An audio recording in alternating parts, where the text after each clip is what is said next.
Es ist der Urlaubstrend der vergangenen Jahre. Camping. Rund 11 Millionen Deutsche lieben Ferien im Caravan oder Wohnmobil. Es gibt nichts Schöneres. Ja, einfach die Freiheit. Wenn es einmal nicht gefällt, zack, bums, ist eingepackt und wir sind wieder weg. Die schönste Zeit vom Leben. Camping. Die Fangemeinde wächst rasant und bei der Ausstattung gibt es keine Grenzen. Hallo zusammen und herzlich willkommen bei Unser Urlaub. Heute mal mitten im Grün mit wunderbarem Seeblick. Wir befinden uns nämlich im Campingpark Goren am wunderschönen Bodensee. Immer mehr Leute machen auf diese Art und Weise Urlaub und ich will herausfinden, was begeistert die Menschen so daran und was braucht man eigentlich alles so für den perfekten Campingurlaub. Außerdem zeigen wir Ihnen Kurioses aus der Campingwelt, wie Oldie-Camper und Luxusmobile. Wir begleiten Camping-Anfänger in den Urlaub und erleben das erste Jahr mit eigenem Wohnmobil. Und wir finden raus, was beim Camping alles möglich ist, zwischen rustikal im Zelt und Glamping am Strand.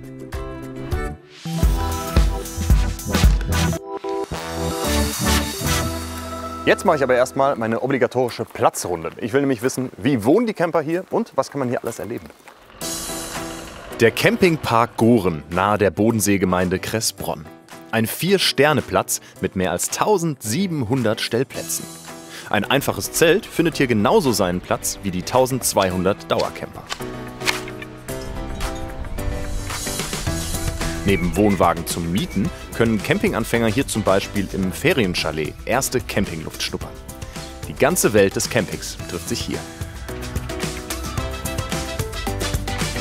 Der Platz ist einfach toll. Sehr schön gelegen, direkt am See, ne? Deutschlands größter See, der Bodensee, liegt direkt vor der Wohnwagentür.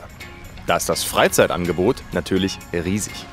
Stand-Up-Paddle-Verleih, Tauch- und Segelschule und ein Yachthafen liegt direkt nebenan. Wasserratten kommen hier voll auf ihre Kosten. Viele Camper haben direkt an ihrem Stellplatz ein eigenes Bötchen liegen. Maritimer Charme im Campingpark. Und auch die kleinen Camper kommen hier auf ihre Kosten. Spielplatz, Minigolf und Streichelzoo gehören zu einem Campingplatz einfach dazu. Aber auch abseits des Platzes hat der Bodensee viel zu bieten. Lindau zum Beispiel ist nur gut 13 Kilometer entfernt. Mit seinen verwinkelten Gassen und den mittelalterlichen Gebäuden zieht die Inselstadt Touristen in Scharen an. Ist schon sehr touristisch, aber man muss es sich angucken. Hier steht Deutschlands südlichster Leuchtturm. Lindau ist auch einer von vielen Ausgangspunkten für Schiffsrundfahrten auf dem Bodensee. Es gibt so viel zu entdecken. Von der Zeppelinfahrt, eine Stunde für schwindelerregende 490 €. Bis zum Ausflug auf die Blumeninsel Mainau für 26 €. Für jedes Budget hat der Bodensee etwas im Angebot.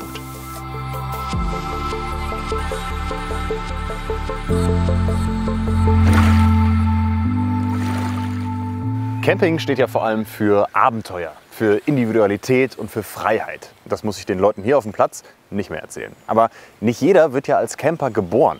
Und gerade während der Corona-Zeit wollten viele Leute das mit dem Camping einfach mal ausprobieren. Und teilweise sind sie ohne Vorerfahrung ins kalte Wasser gesprungen. Und genau so hat es auch das Ehepaar Erbslö gemacht. Die haben sich nämlich 2020 ein Wohnmobil gekauft. Und wir durften sie bei den ersten Schritten als Campinganfänger begleiten. Wir sind 43 Jahre zusammen heute. Und wir holen unser Auto. Ja! Auf den Schauen und starten in einen neuen Abschnitt. Vor 40 Jahren waren die beiden mal campen und sind nun wieder eingestiegen. Ein niegelnagelneues Wohnmobil für 59.000 € wurde zu ihrem zweiten Zuhause und hat in wenigen Monaten ihr Leben verändert. Die Erbslös waren nur noch unterwegs, 19.000 Kilometer. Alles beginnt mit der Jungfernfahrt nach Niedersachsen, campen bei Freunden auf dem Hof. Sollen wir hier stehen bleiben oder wie hat sie das gedacht? Du, da müssen wir noch mal schnell. Ihr müsst euch Wie du denkst. Mal gucken. Hier wollen sie in Ruhe aufbauen und erste Erfahrungen sammeln. Ein bisschen Stress ist das schon, darum gibt's nur schnelle Küche. Petra macht Nudelsalat.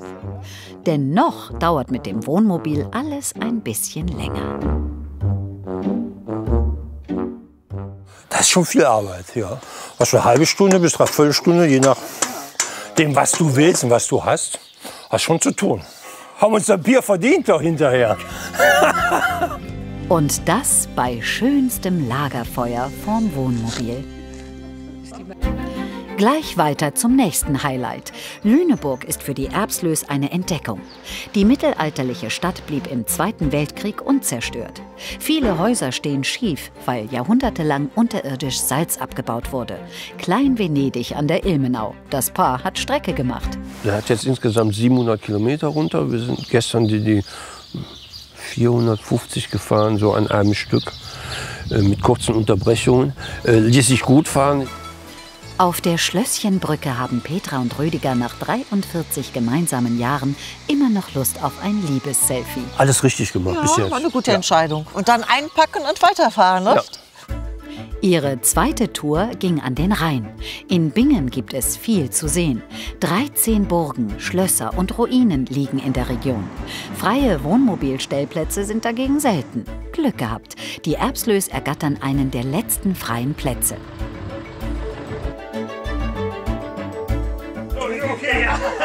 Ich mach so. Hi, hi. An diesen Wochenenden ist das Wahnsinn. Die Bisschen Tetris für Erwachsene. Wir haben teilweise zwischen 50 und 150 Anfragen pro Tag, die einfach auf der Suche sind nach Stellplätzen. Zelte und Wohnwagen sind hier verboten. Alles ist auf Wohnmobile ausgerichtet. Und für die Parzelle ist eine Punktlandung nötig. Da muss noch mal nach vorne. Soll ich noch mal nach vorne? Du hast jetzt hier noch so Ach, viel der Platz. Streifen ist noch. Okay. So. Gegenlenken, andersrum. Andersrum. Du bist wieder so schräg. Ich bin schon wieder so, ne? Ja, du hast verkehrte Idee. Kannst du bitte was netter sein? Ja. Weiter, noch was. Weiter, weiter. Jetzt muss aber gut sein. Stopp. Oh. Okay. Die Lage am Rhein kaum zu toppen. Aber nachts kann es hier schon mal unruhig werden. Diese Schiffsdiesel, die rattern hier vorbei. Aber gegen 5 haben wir uns dran gewöhnt. Und dann sind wir noch tief und fest bis nach 8 eingeschlafen.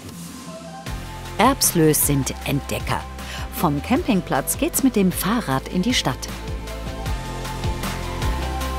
Ich schätze mal so 2 Kilometer mit dem Fahrrad fahren, bist du mitten im Leben und das ist okay. Seit 8 Wochen Camper und schon 3000 Kilometer gemacht. Die erste Zwischenbilanz ist positiv. Mittendrin auf dem Heimweg sagt sie, das war eine gute Idee. Ich sag, was? Ja, dass wir das Wohnmobil gekauft haben. 11.000 Kilometer haben Erbslöß mittlerweile schon im Wohnmobil zurückgelegt. Eins ihrer Highlights, die Insel Usedom. Entfernung 730 Kilometer. Eine Woche Ostseecamping ist der Plan. Erstes Ziel Heringsdorf. Eins der beliebtesten Seebäder nahe der polnischen Grenze.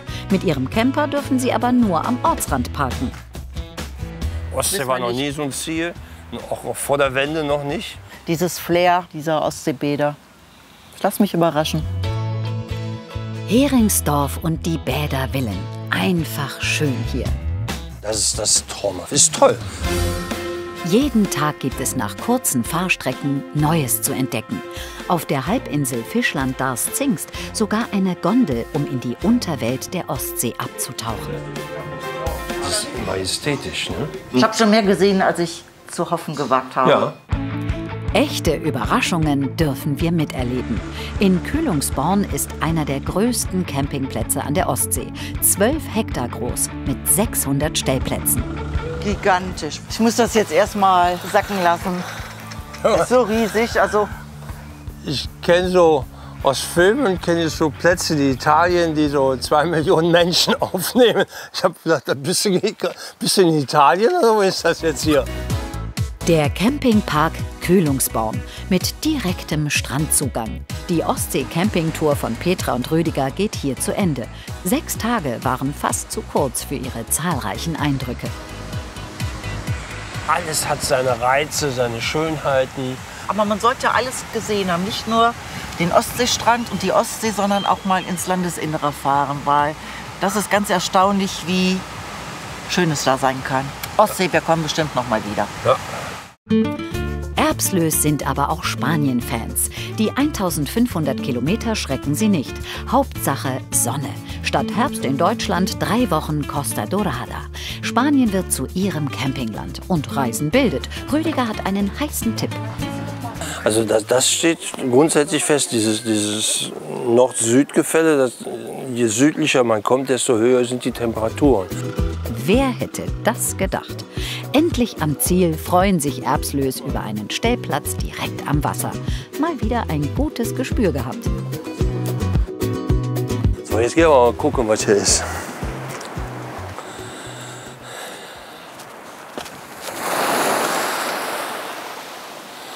Ha! Es ist gebongt, ne? Ja, das stimmt. Der Stellplatz, ein Traum am Meer. Die Erbslöß erkunden die 30 Kilometer entfernte römische Hafenstadt Tarragona. Hier stehen viele historische Bauten und besonders sehenswert das römische Amphitheater direkt am Meer. Doch Rüdiger und Petra sind erstmal völlig falsch. Hier steht leider keine Nummer. Nee, kann nicht sein. Das muss was anderes sein. Excuse me. Where have we to go? Left or right side? Left. Left? Left. Okay. Okay, thank you very much. Ja. Die beiden Weltenbummler aus Meerbusch verlaufen sich gerne mal. Wir gehen gerne irgendwelche Straßen, dann guckt man noch mal die Ecke rum. Wie Ja. sieht es denn da aus? Oh, dann hast du noch mal einen anderen Winkel. Das ist schon schön. Manchmal tun sich ja Schätze auf. Und tatsächlich, gleich an der nächsten Ecke wartet eine Überraschung. Straßentänzer laden Passanten zum Mitmachen ein.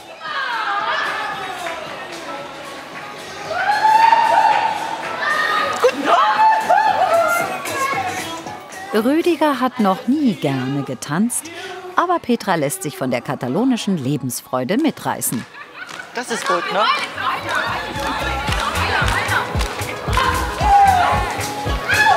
Oh, das kann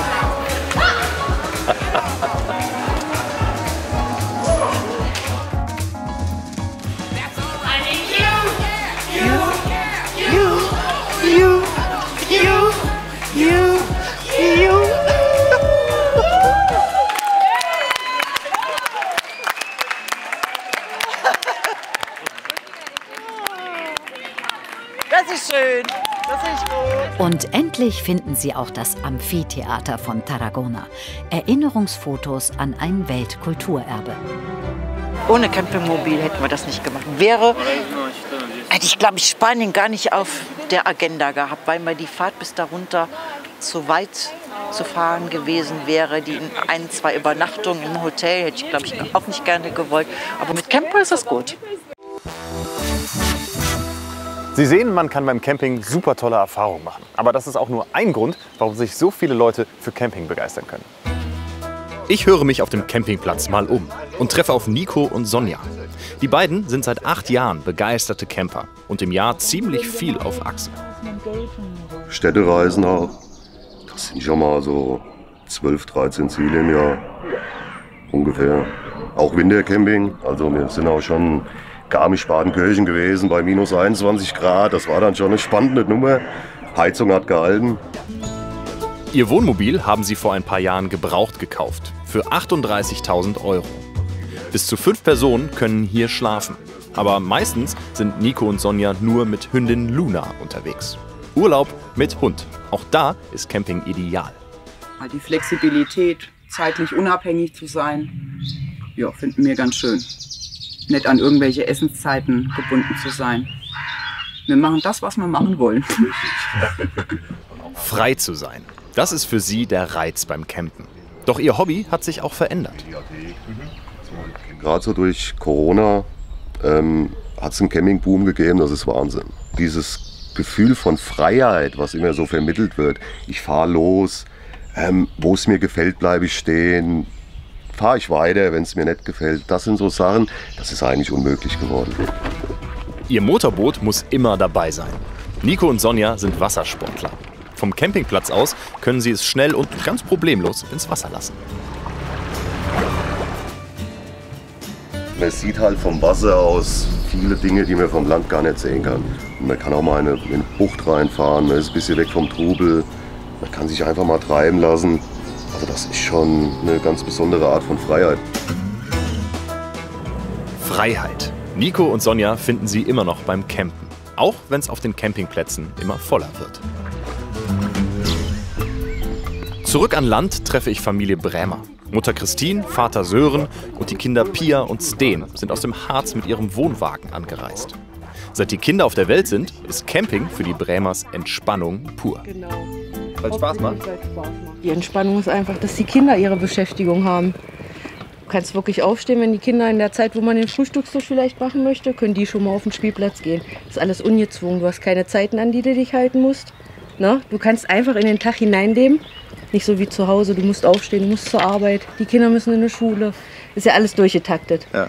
Campen ist einfach nur sein. Ein bisschen vegetieren. Ja. Beim Leben im Wohnwagen rückt die Familie immer ein Stück enger zusammen. Für die Brämers im wahrsten Sinne des Wortes der ideale Familienurlaub. Zu Hause hast du das ja relativ selten, dass du wirklich mal die Zeit nehmen kannst, mal einen Steinturm am Wasser zu bauen, wie wir eben gemacht haben. Und sowas geht natürlich beim Camping ganz entspannt und ohne Hektik, ohne Stress. Die Kinder freuen sich über die vielen Spielmöglichkeiten, die so ein Campingplatz bietet. Und eigentlich sollte so eine Woche im Wohnwagen ja auch nicht zu teuer sein. Der Stellplatz ist jetzt zu viert mit Hund um die 450 €. Einkaufen musst du hier unten auch. Es ist nicht das billigste Urlauben, auf jeden Fall nicht. Es ist günstiger als jetzt eine Pauschalanlage irgendwo zu fliegen, das auf jeden Fall. Aber ich sag mal, mit 1,5 für eine Woche bist du auch mal schnell dabei. Ja. Es gibt auch seltsame Gestalten auf diesem Campingplatz. Diese hier hat Biggie geschaffen. Sie ist Dauercamperin, lebt von April bis Oktober im Wohnwagen und verschreibt sich hier ihrer Leidenschaft, dem Malen. Für Biggie ist der Campingplatz der ideale Ort für ihre Kunst. Kurz stören? Hallo, grüß dich. Ich würde mich mal dazusetzen bei dir. Da, wo wir wohnen auf dem Land, kommen halt keine Leute. Und das war hier einfach ideal. Ich habe mich hingesetzt und gemalt und immer kamen Leute. Am Ufer des Bodensees findet sie das Treibholz, das sie mit ihrer Kunst beinahe zum Leben erweckt. Jedes Stück ein Unikat, so wie Biggie selbst. Es gibt ja viele Leute, die hier sind, die das ganz anders machen, die nicht malen. Stichst du da irgendwie raus? Die machen halt andere Sachen. Ja. Die machen halt, was weiß ich, die machen halt so Bierabende oder Grillabende. Wie im normalen Leben, jeder ist unterschiedlich. Einzigartig, so wie ihr Wohnwagen, dem sie den Namen Emma gegeben hat. Alles hier hat Biggie selbst gestaltet, ihr kleines rosa Reich. Ich finde es einfach schön, auch sich zu reduzieren. Ich habe halt nur einen begrenzten Raum und muss halt sehen, wie ich den organisiere, um glücklich zu sein. Und es geht viel leichter, als man denkt. Und ich glaube, Biggie ist nicht die Einzige, die beim Campen eine kleine, eine einfachere Welt findet. Campingurlaub ist aber nicht gleich Campingurlaub. Und gerade bei Campingplätzen gibt es ganz unterschiedliche Geschmäcker. Die einen wollen vor allem Komfort und suchen vielleicht auch die Nähe zu anderen Campern. Und andere Leute wiederum suchen vor allem Natur und wollen eher ihre Ruhe haben. In NRW gibt es für jeden Typen den richtigen Campingplatz. Hier 2 Beispiele. Campingurlaub XXL. Deutschlands größter Campingplatz. Die Grafinsel in Wesel. 2500 Stellplätze, eigener Rheinanschluss und 300 Bootsliegeplätze. In einem normalen Sommer brummt der Platz mit 2,5 Millionen Übernachtungen. Die Grafinsel ist mit 250 Hektar größer als das Fürstentum Monaco, gehört aber zur Stadt Wesel. Wie heißt der Bürgermeister von Wesel? Der Esel ist auch das Campingplatz-Maskottchen und begegnet den Campern hier praktisch an jeder Ecke. Er ist natürlich kein Esel, aber sozusagen der Bürgermeister des Campingplatzes, Frank Seibt. Sein Vater hatte vor 50 Jahren die Idee mit dem Campingplatz, als er auf die Wiese schaute und die Vision von einem Meer von Wohnwagen hatte. Aus dieser Vision sind dann auch Taten entsprungen. Das heißt also 1969 hat mein Vater dann die Genehmigung für den Campingplatz beantragt. Und am ersten Wochenende hatten wir 20-30 hier. Und in den darauffolgenden Wochen wurde es eigentlich dann immer mehr, bis wir dann schließlich so in den 80ern so 500-600 Parzellen schon hatten. Heute sind es 2500.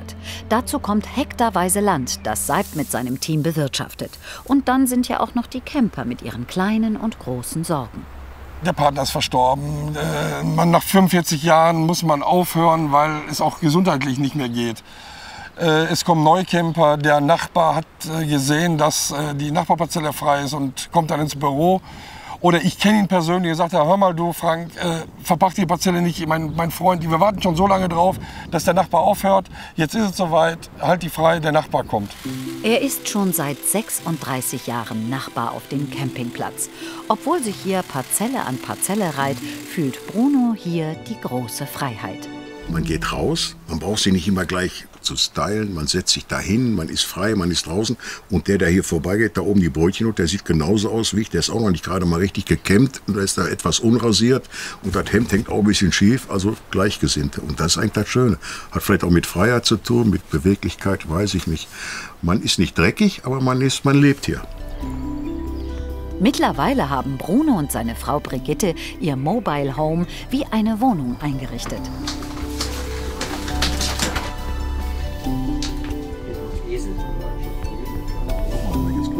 Als sie 1984 auf den Platz kommen, ist daran noch nicht zu denken. Erst in den 90ern rüsten sie ihre Parzelle so richtig auf.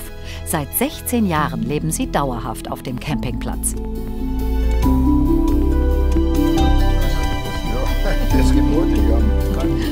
Vor der Rente ist Bruno jeden Tag von hier aus nach Duisburg an den Hochofen zur Arbeit gependelt. Duisburg, die Stadt, Häuser, Straßen, da haben wir uns hier wohler gefühlt. Und zu Hause die Bekannten und so weiter, aus die Verwandtschaft, die ist uns dann so ein bisschen auch abhandengekommen, weil wir ja auch öfter hier waren.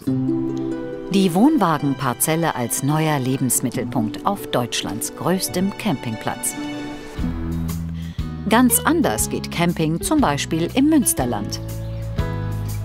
Camping auf dem Bauernhof, mitten in der Natur, in aller Ruhe. Im Münsterland bei Steinfurt wartet genau das auf die Camper. In den vergangenen Jahrhunderten hat sich der Hof König oft gewandelt. War mal klassischer Bauernhof, mal Reiterhof. Seit kurzem ist er ein Naturcampingplatz.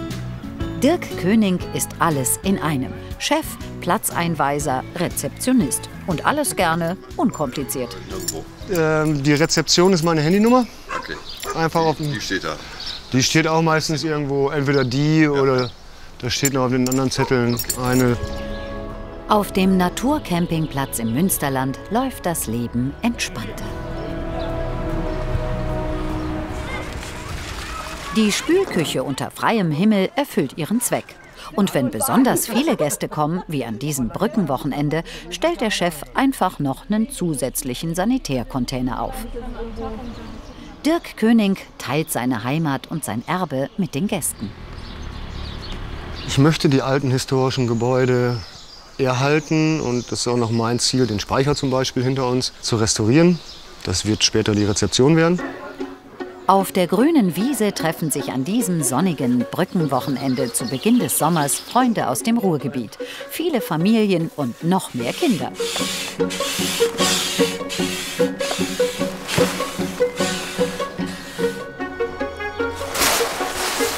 Traditionell reisen sie mit Sack und Pack gerne über die Grenze.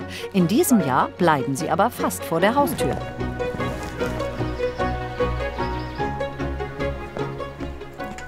Das ist sehr schön hier, scheint mir. Und auch so der Empfang war ja auch, dass man, stellt euch mal da so hin und so ganz so entspannt irgendwie und das schien mir sehr nett zu sein. Also auf dem richtigen Campingplatz muss man ja erstmal sich ein paar Informationsbroschüren in die Hand nehmen und kriegt seinen Platz zugewiesen und dann ist man dann da. So, das haben wir halt hier nicht. Das ist schon schöner, ja, finde ich gut. Hier ist Platz. 27 Hektar Fläche, die so gar nicht nach Campingplatz aussehen. Auch in normalen Sommern dürfen hier nur 40 bis 50 Camper gleichzeitig zelten. Wer auf den Hof König kommt, sucht etwas ganz Bestimmtes. Hier, die Menschen suchen auf jeden Fall Ruhe und Erholung. Das ist schon mal eins, was sicher ist. Die wollen gar nicht mehr diesen großen Trubel. Ich möchte den Menschen halt eben auch das vermitteln, dass man hier keinen Stress hat, dass es alles hier ein bisschen langsamer läuft, dass die Leute dann mal entschleunigen. Und wenn die nachher alle abreisen, sagen die alle, das war genau so, wie ich es mir vorgestellt habe. Und auch die Kinder, die haben genug hier zu entdecken, die erleben die Natur. Und das ist für die Eltern dann auch ein Selbstläufer. Die können sich entspannt zurücklehnen in ihrem Campingstuhl und gucken sich die Kinder auf der Wiese an, wie sie da vielleicht ein bisschen spielen oder was entdecken oder auf dem Hof hinter den Hühnern herlaufen. Das ist so das, was ich auch vermitteln möchte. Na, was habt ihr denn da Schönes? Kröten. Ah, Mini-Kröten. Die Zwillinge Jonas und Linus aus Hamm haben schon eine ganze Krötenfamilie gesammelt. Guck mal, die waren letzte Tage noch Kaulquappen. Wisst ihr, was Kaulquappen sind? Ja, haben wir im Biounterricht gelernt. Ah, gut. In den Schatten und hier leben die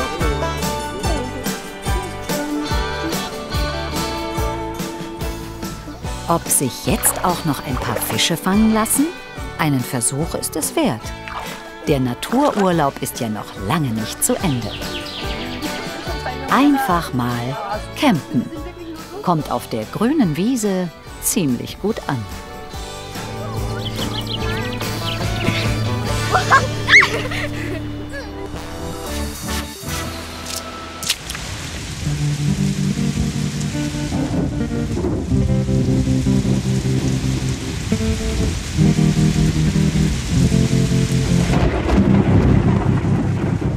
Was macht man eigentlich auf dem Campingplatz bei Regen? Ja, Camping bei schönem Wetter kann jeder.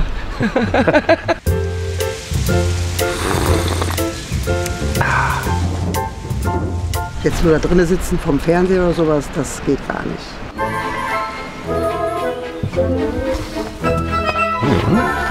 Lektüre.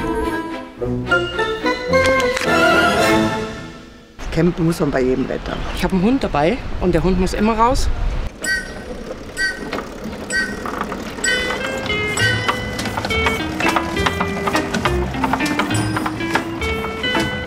Es gibt immer wieder was man tun kann, machen kann.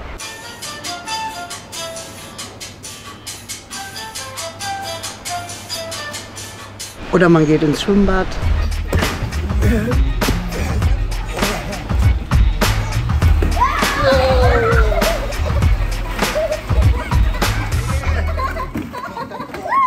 Camping ist immer öfter auch Glamping, also übersetzt glamouröses Camping. Und das gibt es natürlich auch hier am Bodensee. Denn die Ansprüche der Besucher, die steigen immer weiter. Und die Campingplatzbetreiber, die stellen sich darauf natürlich auch ein. Und deswegen gibt es hier zum Beispiel so ein Glamping-Zelt. Ist erstmal riesengroß, hat auch so Zeltplan und ein Zeltgestänge, wenn man so will. Aber von innen ist es ein bisschen anders als ein normales Zelt. Gucken wir mal rein. Es ist nämlich eingerichtet, eigentlich wie ein komplettes Ferienhaus. Also eine vollständige Küchenzeile hat man zum Beispiel hier zum Kochen. Es ist super viel Platz. 4 Personen finden hier Platz zum Schlafen. 98 € kostet das Zelt pro Nacht. Und jedes dieser Safari-Zelte hat auch ein Thema. Und hier ist es zum Beispiel das Zebra. Und wenn man hier drin steht oder schläft, hat man wirklich das Gefühl, man ist auf irgendeiner Lodge in Kenia. War ich da zwar noch nie, aber so stelle ich mir das zumindest vor. Glamping ist was für Leute, die sagen, ich möchte es mal ausprobieren mit dem Zelten, aber ich will auf nicht zu viel Komfort und Luxus verzichten. Daniel Assmann hat in den Niederlanden mal eine besonders spektakuläre Glamping-Unterkunft gefunden.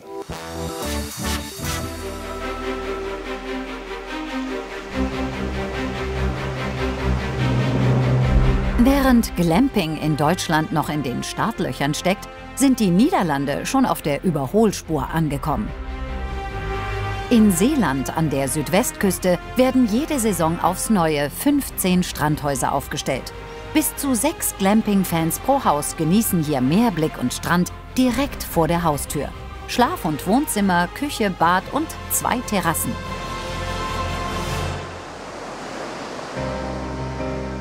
Für das Rundum-Sorglos-Paket bieten die Strandhäuser außerdem WLAN, einen Brötchen- und Gepäckservice sowie exklusives Wellenrauschen in der ersten Reihe, noch vor der Düne, die Campingplatz und Strandhäuser räumlich trennt. Mal gucken, vielleicht kommen wir mal ins Gespräch hier. Hier wird gerade abgereist, glaube ich. So sieht es zumindest aus. Hi! Auf 25 Quadratmetern kommen echte Glamper hier voll auf ihre Kosten. Es ist teuer, ja, aber es ist am Strand und Ja. das ist ein Traum. Was habt ihr denn bezahlt, wenn ich mal fragen darf? Etwa 825. 825 für 4 Nächte? Ja. Ja? Ja, hat auch schon seinen Preis. Haben Sie denn auch ein paar Bilder gemacht, um zu Hause mal zu zeigen, was Absolut. man... Ja, ne? Das Glamping ist einfach besser. Jetzt sind wir drin. Und jetzt nehme ich Sie mit. Komm, wir gucken mal eine kleine Runde, wie es hier aussieht. Weil das möchte man natürlich jetzt mal sehen. Ne? Von außen sehen die ja super aus. Von innen erster Eindruck ein bisschen, ja, schon ein bisschen klein, muss man schon sagen. Aber auf den ersten Blick erstmal alles da. Mikrowelle, was haben wir? Klar, Kühlschrank, Spülmaschine. Also Küche ist auf den ersten Blick ja bestens ausgestattet. Was natürlich hier ein bisschen schade ist, ich sag mal, das große Geschäft mit Meerblick, das wäre noch nett gewesen, wenn wir hier direkt am Meer sind. Das geht jetzt hier leider nicht. Hier stellt sich natürlich die Frage, muss man ja mal wirklich sagen, wer hier rausguckt oder eben da in die Ecke gucken kann zum Fernseher, wofür entscheidet man sich? Also, weil der Blick ist auch von hier drin, ist natürlich sensationell. Wir gehen mal hoch. Hör mal, wie habt ihr das denn jetzt gemacht? Ihr wart doch gerade noch hinter mir. Ja, kleiner Fernsehtrick, okay. Aber, also ich sag mal so, ne? Wenn man jetzt hier wirklich aufwacht, ich lege mich mal kurz hier Probe, ja? So viel Zeit muss sein. Weil das ist natürlich wirklich der Oberhammer. Ja, also mehr geht nicht. Mehr. Im wahrsten Sinne des Wortes. Nee, muss man wirklich sagen. Also, das ist ein tolles Erlebnis. Hier kann man wirklich auch runterkommen, glaube ich. Hier kann man die Seele baumeln lassen. Und ja, also die Lage ist wirklich sensationell. Der Gesamtpreis pro Strandhaus liegt in der Hauptsaison bei 310 € pro Nacht. In der Nebensaison mit 195 € bedeutend günstiger. Küchen und Badetücher kosten on top 13 €. Und seinen Hund kann man ebenfalls für 4 € die Nacht mitnehmen. Also ich muss sagen, das hier ist für mich der Inbegriff von Glamping. Du bist direkt am Campingplatz, der ist ja direkt dahinter. Du bist aber in erster Lage, hast dein eigenes Bad, hast dein eigenes Reich. Vom Preis her, muss ich ehrlicherweise zugeben, habe ich gedacht, dass das noch einen Tacken teurer wäre. Die Leute haben mir jetzt erzählt, die haben ungefähr so 200 €, 225 € die Nacht bezahlt. Ich würde sagen, mehr geht nicht. Das ist für mich Glamping. Die meisten Deutschen verbringen ihren Sommerurlaub am liebsten am Strand. Doch wer hier das wahre Glamping-Gefühl mit Sand und Meer direkt vor der Haustür erleben will, muss weit im Voraus buchen.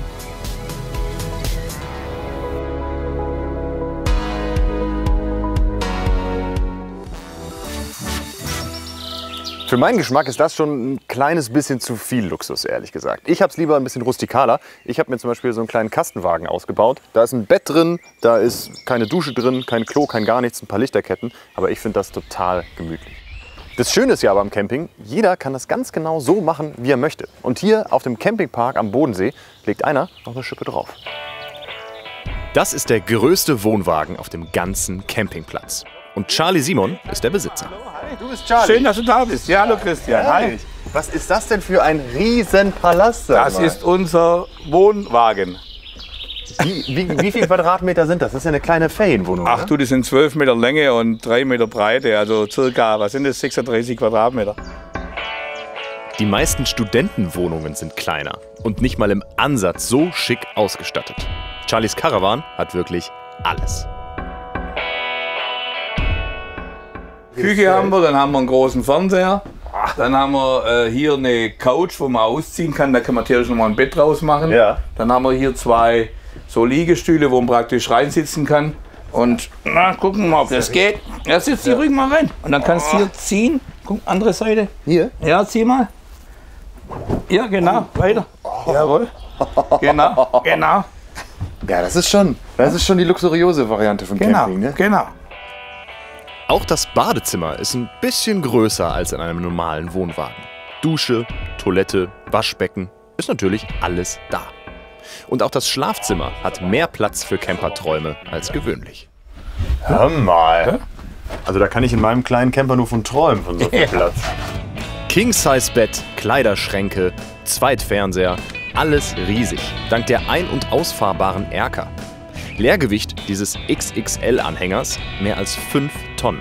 Man braucht schon einen LKW zum Ziehen. Aber Charlie lässt seinen Wohnwagen einfach stehen.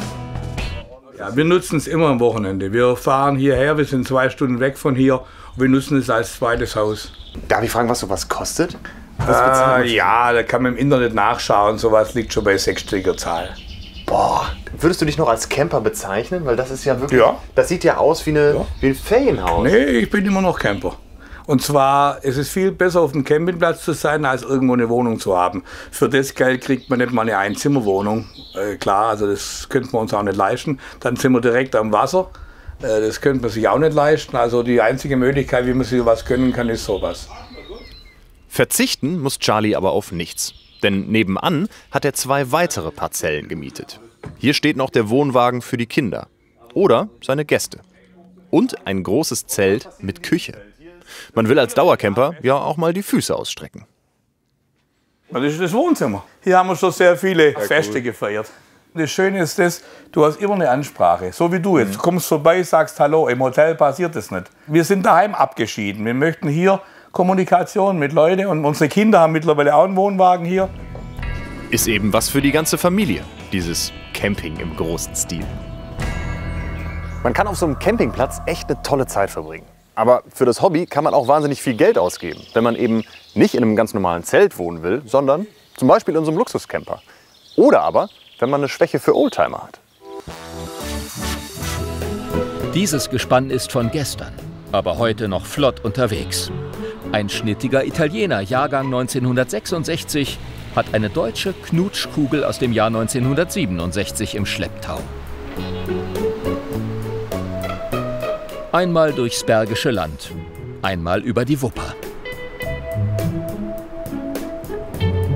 Thomas und Miriam aus Solingen sind fast immer in Campinglaune. Heute sind sie auf dem Weg ins Ruhrgebiet.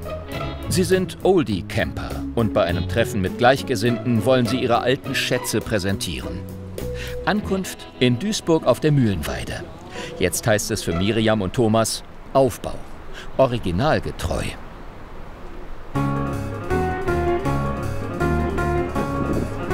Die gesamte Campingausrüstung stammt aus den 60er und 70er Jahren.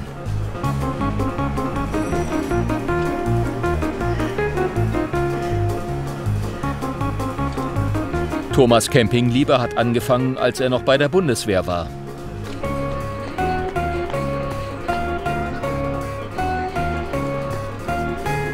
In Hildesheim gab es ein schönes Hardrock-Café. Und dieses Hardrock-Café, da ging es dann schon mal ganz heiß her. Bis auch bis morgens früh. Und dann hat man keinen Bock mehr nach Hause zu fahren. Und ich habe dann einfach mal in meinem Kadett City geschlafen. Rückbank umgeklappt und hat irgendwie besser funktioniert, als ich dachte. So ging es dann ein paar Monate später mit diesem Kadett City auf Reise. Richtiges Autocamping. Das ging sogar sehr lange so gut, so 7, 8 Jahre, bis das der Wunsch dann nach einem Wohnwagen kam. Und der ist geblieben. Sein Wohnwagen von heute sieht kaum anders aus. Der Eriba Touring Triton aus dem Jahr 1967 wird liebevoll gepflegt und auf engstem Raum dekoriert.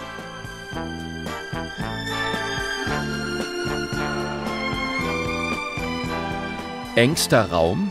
Daran allerdings musste Miriam sich erst gewöhnen.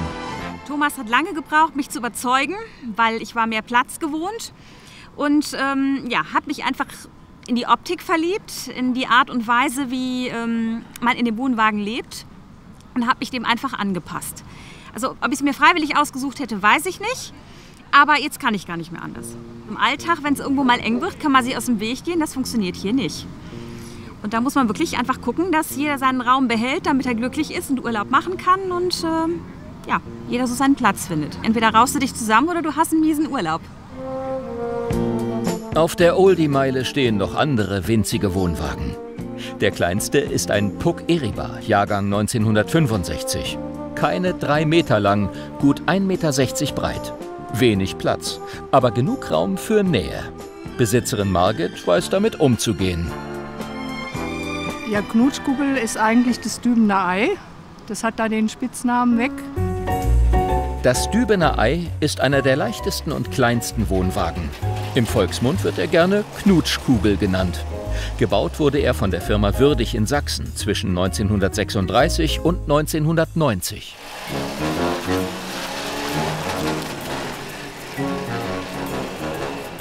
Aber ich sag mal, der Puck ist natürlich eigentlich noch viel enger und man kommt sich näher. Und man muss sich schon ganz gut verstehen. Ich sag mal, getrennte Betten gibt es da nicht. Und man kann natürlich nur hoffen, dass der andere nicht so schnarcht.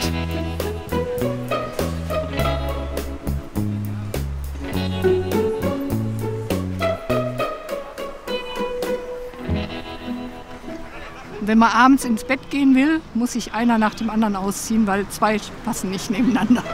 Das geht nicht. Campen auf kleinstem Raum. Wenn der Platz gerade mal zum, Knutschen reicht, kann da sonst nicht mehr viel kommen. Also erstmal zu bieten hat er gar nichts. Der Wohnwagen ist halt einfach. Ja, und ich vermisse im Wohnwagen weder die Heizung noch den Kühlschrank. Und ist einfach sich reinsetzen oder schlafen oder kochen. Also mehr ist da nicht möglich. Der Rest findet wirklich draußen statt.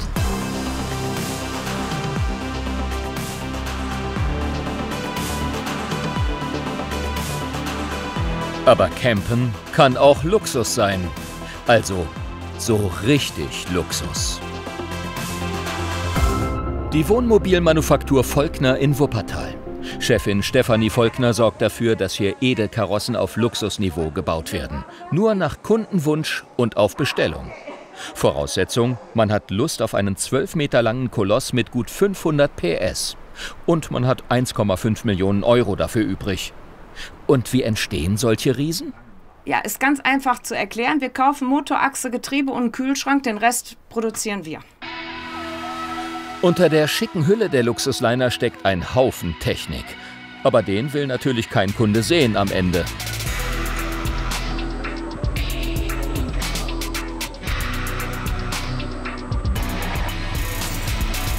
Nach 20 Monaten Bauzeit ist das Werk fertig. Für die Straße.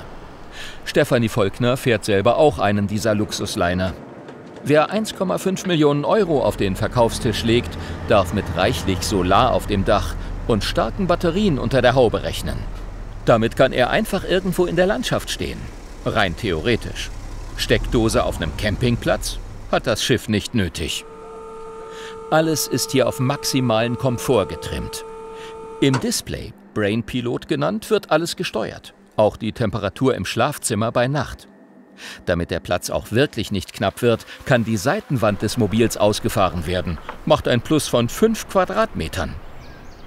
Die Kundschaft zahlt einen hohen Preis für Individualität und Exklusivität. Wir haben Royalleder, wir haben Echtholzfurnierte Möbel. Hier haben wir zum Beispiel einen Möbelbau, den wir selber entwickelt haben. Überall rundes Echtholzfurnier. Das ist ganz, ganz aufwendig zu fertigen. Wir verwenden die besten Materialien, die es gibt, um dann für den Kunden ein entsprechend tolles Fahrzeug zu bauen. Von der Technik mal ganz abgesehen. Und sollte der große Luxusliner für die kleine Besorgung zwischendurch doch ein bisschen zu unhandlich sein, Klappe auf, Flitzer raus. Die patentierte Mittelgaragenlösung ist mit drin im Millionenpaket.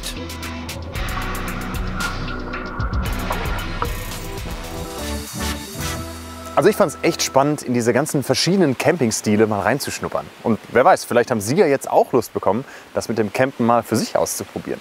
Machen Sie es gut.